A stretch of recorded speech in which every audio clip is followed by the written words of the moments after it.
War has always been a contest of strength, strategy, and surprise.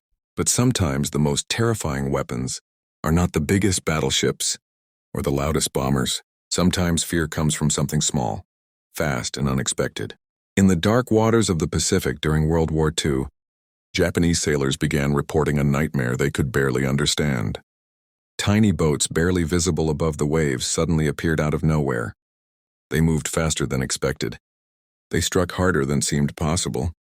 And worst of all, they carried a weapon no one ever imagined would be mounted on a boat of that size. The Japanese gave them a name whispered with fear and anger: Devilboats. What made these boats so terrifying was not just their speed or surprise. It was the fact that someone had taken the nose cannon of a P-39 Airacobra fighter aircraft and mounted it onto a small wooden patrol boat. A weapon designed to destroy aircraft and armored targets was now being fired inches above sea level. This was not a design born in comfort or theory.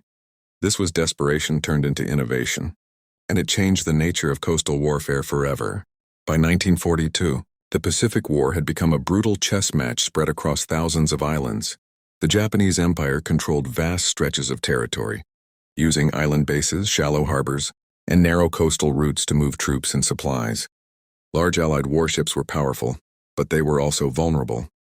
Deep drafts made them useless in shallow waters. Aircraft could strike from above, but they were limited by weather, range, and the need for airfields. The Allies needed something else, something small enough to slip through narrow channels, fast enough to outrun enemy patrols, and powerful enough to punch far above its weight. Traditional patrol boats were too lightly armed. Torpedo boats were effective but expensive and limited in number. What the situation demanded was an improvised weapon, cheap, deadly, and terrifying. The Bell P-39 Airacobra was a strange aircraft by design. Unlike most fighters, its engine was placed behind the pilot, allowing a massive weapon to be mounted directly through the nose. That weapon was the 37mm M4 cannon, a gun capable of destroying bombers with a single hit. In the air, the P-39 had mixed reviews. At high altitude, it struggled. But at low altitude, it was devastating. As newer fighters replaced the P-39 in frontline service, hundreds of these cannons became available. Engineers looked at them and asked a dangerous question. What if we put this on a boat? The idea sounded insane at first. A 3-7mm aircraft cannon had heavy recoil and was never meant for a small vessel, but war leaves little room for doubt. Allied engineers reinforced the hulls of small patrol craft, added recoil absorption systems, and mounted the cannon directly at the bow. The result was a tiny boat with the firepower of a tank destroyer. These boats were light, fast, and terrifyingly aggressive. They could ambush enemy barges, smash coastal installations, and disappear before the enemy could respond. Japanese sailors used to fighting destroyers and aircraft were completely unprepared for this new threat. The first combat use of these modified boats shocked everyone involved. During night operations near Japanese-held islands, the boats slipped silently through the water. When enemy barges were spotted, the cannon fired at point-blank range. A single shell could tear through wood, steel, and flesh with horrifying ease. Japanese supply lines began to suffer. Troop movement slowed. Coastal defenses were forced to stay on constant alert. Reports flooded command centers, describing small demon ships that struck without warning. The nickname Devilboats spread quickly among Japanese forces. More than physical damage, these boats inflicted psychological terror. Japanese sailors never knew when they were being watched. The boats were too small to spot easily and too fast to chase effectively. Even when spotted, return fire was often too late. The sound of the cannon became a signal of death. Survivors described a single thunderous blast followed by chaos. Barges exploded. Ammunition caught fire. Men were thrown into the water with no chance of escape. Fear began to travel faster than intelligence reports. The success of the Devilboats came from a perfect combination of factors. Their size made them difficult targets. Their speed allowed them to strike and withdraw quickly. And their weapon, the P-39's nose cannon, delivered overwhelming force in a single moment. Unlike machine guns that required sustained fire, the 37mm cannon needed only one accurate shot. Crews were trained to aim carefully, conserving ammunition and maximizing impact. Every mission was a calculated risk, but the results justified the danger. Serving aboard these boats was not glamorous. Crews were exposed. vulnerable and often operating far behind enemy lines. There was no heavy armor, no second chance. One lucky hit could sink the boat instantly. Yet volunteers stepped forward. Many were young sailors who understood that speed and surprise were their only protection. They developed an almost reckless confidence, trusting their boat and their weapon completely. To them, the Devilboats were not just machines. They were survival. As the threat grew, Japanese forces attempted to adapt. They increased patrols, installed heavier coastal guns, and laid ambushes. But the flexibility of the Devilboats made them difficult to neutralize. They could operate at night, change routes constantly, and strike unexpected targets. Even when losses occurred, the low cost and quick construction of these boats meant replacements arrived quickly.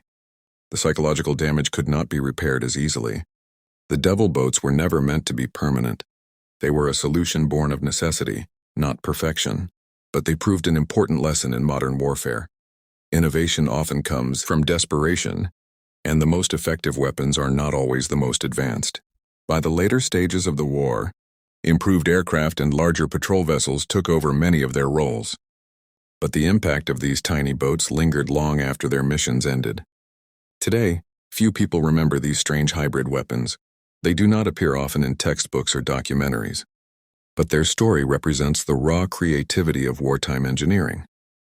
They show how existing technology can be repurposed in unexpected ways, changing the balance of power overnight. The Devilboats proved that fear does not come from size alone. It comes from unpredictability, speed, and the ability to strike where the enemy feels safe. As darkness fell over the Pacific, the ocean became a battlefield of shadows. Japanese commanders believed night favored them. Their barges moved quietly, hugging coastlines protected by the belief that Allied forces would not risk small craft in such dangerous waters. That belief would soon be shattered. The Devilboats did not announce themselves. There were no warning flares, no engine roars, no formation lights. They approached low and fast, engines throttled down to a whisper. Crews memorized enemy routes, tide patterns, and moon cycles. Every mission was planned with one goal: strike first, strike hard, and vanish before retaliation. When the cannon fired, the night exploded. The 37mm cannon was brutally effective at sea level. Japanese barges, often packed with troops, ammunition, or fuel, had little protection. A single shell could punch straight through hulls, detonate cargo, and turn a transport mission into a floating inferno. Survivors later described the shock. No prolonged battle, no chance to fight back. Just a blinding flash, a deafening blast, and chaos. The boats didn't stay to finish the job. They didn't need to. By the time Japanese gunners reacted, the Devilboats were already gone, swallowed by darkness and waves. This was warfare stripped to its most ruthless form. Japanese intelligence struggled to understand what was happening. Reports conflicted. Some claimed destroyers were attacking. Others insisted it was aircraft fire coming from the sea.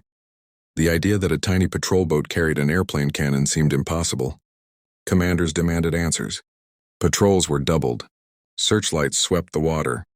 But the more the Japanese prepared for conventional threats, the more vulnerable they became to unconventional ones. Fear spread faster than facts. Eventually, Japanese forces tried to fight fire with fire. Coastal guns were repositioned. Machine gun nests were installed along key waterways. But firing at shadows on the ocean proved ineffective. The Devilboats never fought fair. They waited. They watched. They struck where defenses were weakest. Some boats were lost. Crews were killed. But the strategic impact outweighed the losses. Each successful attack disrupted supply lines, delayed reinforcements, and forced Japan to divert resources away from major battles. Small boats were winning big wars. Behind every mission were young men who understood the risk. There were no heroic speeches before departure. Just quiet checks, shared cigarettes, and brief nods. They knew their boats could not survive sustained combat. Speed was life. Surprise was armor. Many crews named their boats. Others painted symbols for luck. They believed in their weapon, trusted their instincts, and relied on each other completely. In a war of massive fleets and grand strategies, these men fought their own private war, one mission at a time. It wasn't just the damage. It was the uncertainty. Japanese sailors never knew when or where an attack would come. Any dark shape on the water became a potential threat. Any engine sound triggered panic. That fear slowed operations, damaged morale, and eroded confidence. The Devilboats turned the ocean itself into an enemy, and that was their greatest weapon. What the Devilboats proved would shape future naval warfare. Speed, stealth, and precision could overpower size and tradition.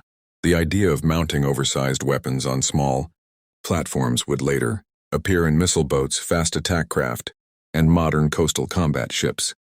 The Devilboats were primitive by today's standards, but revolutionary for their time. Success always attracts attention. By late 1943, Japanese forces no longer dismissed the Devilboats as rumors or isolated incidents. They understood now that these small craft were a deliberate weapon, and one that demanded a response.